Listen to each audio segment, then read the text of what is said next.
ನಮಸ್ಕಾರ. HBS ಸುದ್ದಿ ಮಾಹಿತಿಗೆ ಸ್ವಾಗತ. ಸ್ವಾಮಿ ವಿವೇಕಾನಂದ ಪ್ರೌಢಶಾಲೆ ವನಗೂರು 93-94ನೇ ಸಾಲಿನ ವಿದ್ಯಾರ್ಥಿಗಳಿಂದ ಗುರುವಂದನಾ ಕಾರ್ಯಕ್ರಮ. ಸಕಲೇಶಪುರ ತಾಲೂಕಿನ ವನಗೂರು ಕೂಡರಸ್ತೆಯ ಸ್ವಾಮಿ ವಿವೇಕಾನಂದ ಪ್ರೌಢಶಾಲೆಯ 94ನೇ ವರ್ಷದ ಹಳೆ ವಿದ್ಯಾರ್ಥಿಗಳು ಶನಿವಾರ ಸಂತೆಯ ಶುಭೋದಯ ಸಭಾಂಗಣದಲ್ಲಿ ಗುರುವಂದನಾ ಕಾರ್ಯಕ್ರಮವನ್ನು ಹಮ್ಮಿಕೊಂಡಿದ್ದರು. ರಾಜ್ಯದ ವಿವಿಧೆಡೆಯಲ್ಲಿ ನೆಲೆಸಿರುವ ಸುಮಾರು 64 ವಿದ್ಯಾರ್ಥಿಗಳು ಒಟ್ಟುಗೂಡಿ ವಿದ್ಯೆ ಕಲಿಸಿದ ಶಿಕ್ಷಕಿಯಾದ ಶ್ರೀಮತಿ ಪಾರ್ವತಿರವರಿಗೆ ಆರತಿ ಬೆಳಗುವುದರೊಂದಿಗೆ ಆದರದಿಂದ ಸ್ವಾಗತಿಸಿ ಸನ್ಮಾನ ಮಾಡಲಾಯಿತು.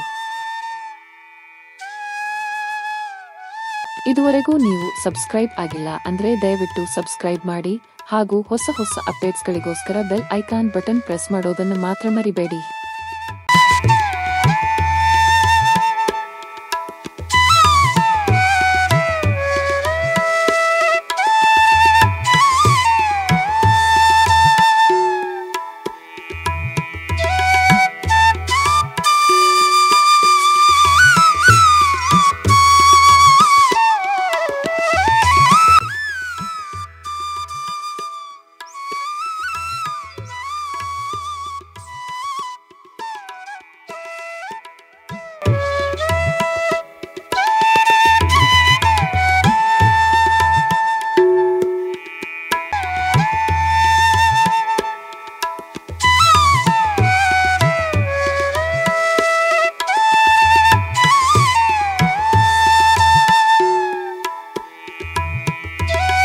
ಶ್ರೀ ಪಾರ್ವತಿ ಟೀಚರ್ ಅವರು ಮಾತಾಡಬೇಕು ಅಂತ ಕೇಳ್ಕೊಳ್ತಾರೆ.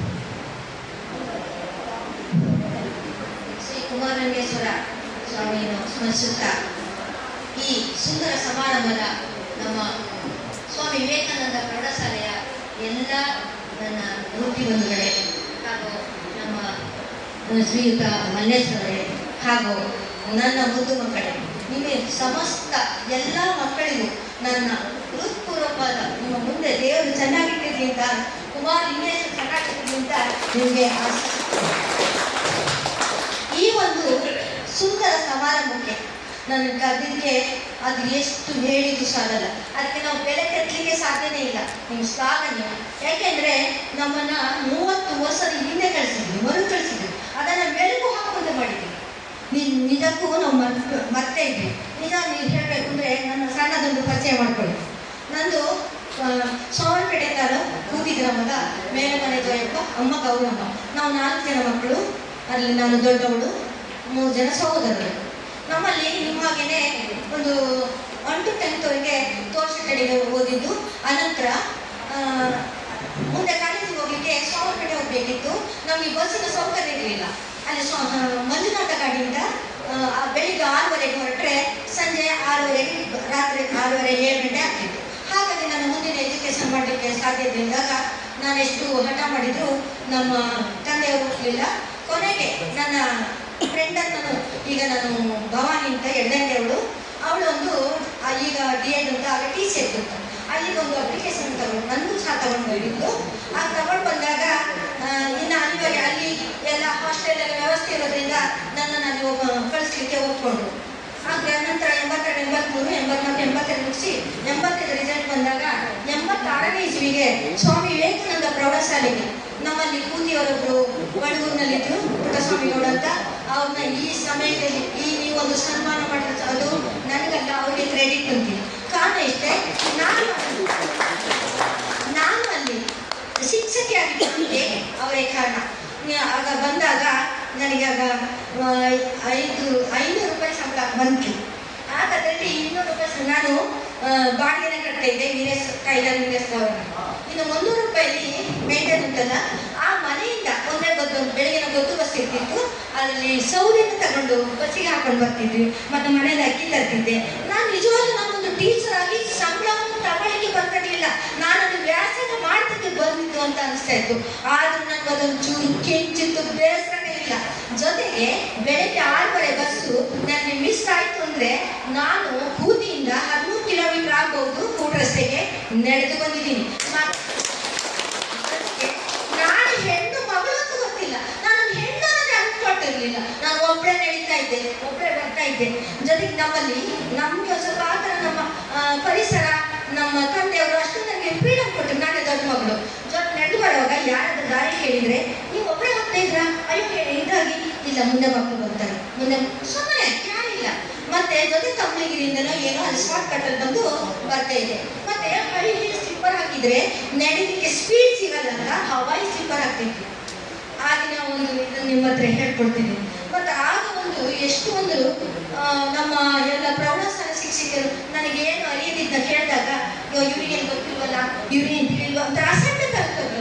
ನಿಮ್ಗೆ ಯಾವ ತರ ಹೇಳ್ಕೊಡ್ತಿದ್ರು ಅದೇ ತರ ನಮ್ಮ ಗುರುಗಳೆಲ್ಲ ಹೇಳ್ಕೊಡ್ತಾ ಇದ್ರು. ಆ ಒಂದು ಕುಟುಂಬದ ತರ ಇತ್ತು ನಮ್ಮನ್ನ. ನಾವು ಪ್ರೌಢಸ್ಥಾನ ನಾವು ಡಿಗ್ರಿ ಮಾಡಿದವರು, ಇವ್ರ ಆರ್ಡಿನರಿ SSLC ಟೀಚರ್ಸ್ ಮಾಡಿದವರು, ಆ ಭಾವನೆನೇ ಅವ್ರಿಗೆ. ಆ ಸಮಯದಲ್ಲಿ ಮತ್ತೆ ನಿಜಕ್ಕೂ ಕನಿಷ್ಠ ಮಟ್ಟವನ್ನು ನೀವು ಹೊತ್ಕೊಂಡಿದ್ದೀರಲ್ಲ. 1 to 7th ವರೆಗೂ ನಾವು ಓದೋದನ್ನ ಕೇವಲ ನಿಮಗೆ 3 ವರ್ಷದಲ್ಲಿ ಕಲಿಸಿದ ಶಿಕ್ಷಕರನ್ನು ನಿಮ್ಮ ಹತ್ತಿಲ್ವಲ್ಲ, ಅದನ್ನು ನಿಜವಾಗ್ಲೂ ನಾನು ಶ್ಲಾಘನೆ. ಎಷ್ಟು ಅಮೋಘವಾದುದು, ಅದು ಅಗಾಧವಾದುದು, ಅದನ್ನ ಮಾತಿನಲ್ಲಿ ವ್ಯಕ್ತಪಡಿಸಿದಾಗ ನೀವು ನಿಮ್ಮ ಒಂದು ಪುಟ್ಟ ಹೃದಯದಲ್ಲಿ ನನ್ನನ್ನು ಒಂದು ನೆನಪಿಟ್ಟಿದ್ದೀರಲ್ಲ, ಅದು ನನಗೆ ತುಂಬಾ ಖುಷಿ ಕೊಡ್ತದೆ.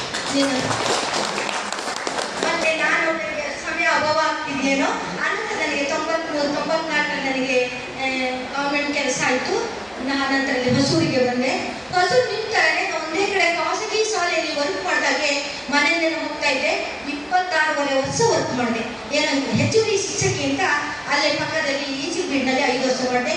ನಿಮ್ಮಂತ ನಾನು ಹೇಳಿಲ್ಲ, ಅಧಿಕಾರಿಗಳಿಂದ ನಾನು ಗುರುತಿಸ್ಕೊಂಡಿಲ್ಲ, ನನ್ನ ಮಕ್ಕಳಲ್ಲಿ ಗುರುತಿಸ್ಕೊಂಡಿದ್ದೀನಿ.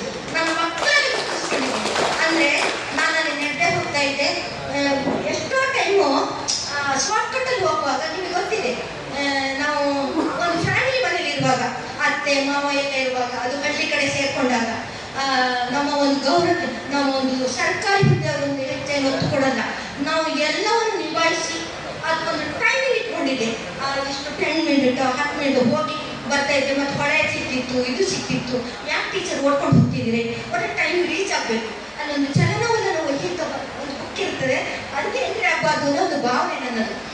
ಹಾಗೆ ಆ ಥರ ಮಾಡಿದ್ದಕ್ಕೆ ನನಗೆ ಕೊನೆಗೆ ಮಕ್ಕಳು ಆ ವರ್ಕ್ ಮಾಡಿದ್ದಕ್ಕೆ ಕೊನೆಗಾದರೂ ನನ್ನನ್ನು ಗುರುತಿಸಿದ್ದಾರೆ. ಅದನ್ನ ಒಂದು ಗುರುತಿಸಿದ್ದಾರೆ, ಮಾಡಿದ್ದಾರೆ ಅನ್ನೋದು ನನ್ನ ವೃತ್ತಿ ಬಂಧುಗಳು, ನನ್ನ ಪೋಷಕರು, ನನ್ನ ಮುದ್ದು ಮಕ್ಕಳು ನನಗೆ ಎಲ್ಲ ರೀತಿಯ ಸಪೋರ್ಟಿಂಗ್ ಕೊಟ್ಟಿದ್ದಾರೆ. ಸಪೋರ್ಟಿಂಗ್ ಕೊಟ್ಟಿರೋದ್ರಿಂದಲೇ ನನ್ನ ವೃತ್ತಿಯಲ್ಲಿ ಕಿಂಚಿತ್ತು ಒಂದು ಇದುವಾಗಿದೆ. ನಾನು ಸಾಧನೆ ಮಾಡಿದ್ದೀನಿ ಅಂದರೆ ನಿಮ್ಮೆಲ್ಲರ ಸಹಕಾರ, ನಿಮ್ಮೆಲ್ಲ ಅಂತ ನಾನು ಹೇಳ್ತೀನಿ. ಮೊನ್ನೆ ನಾನು ಏಪ್ರಿಲ್ ರಿಟೈರ್ಡ್ ಆದೆ. ನನಗೆ ಇನ್ನೂ 1 ವರ್ಷ ಮೊದಲೇ ನನ್ನ ತಂದೆಯವರು ಇದ್ರು. ಇನ್ನೂ 1 ವರ್ಷ ನನ್ನ ಮಕ್ಕಳೊಟ್ಟಿಗೆ ನಾನು ವರ್ಕ್ ಮಾಡ್ಬೋದಿತ್ತು, ಅವ್ರಿಗೆ ಹೇಳ್ಬೋದಿತ್ತಲ್ಲ.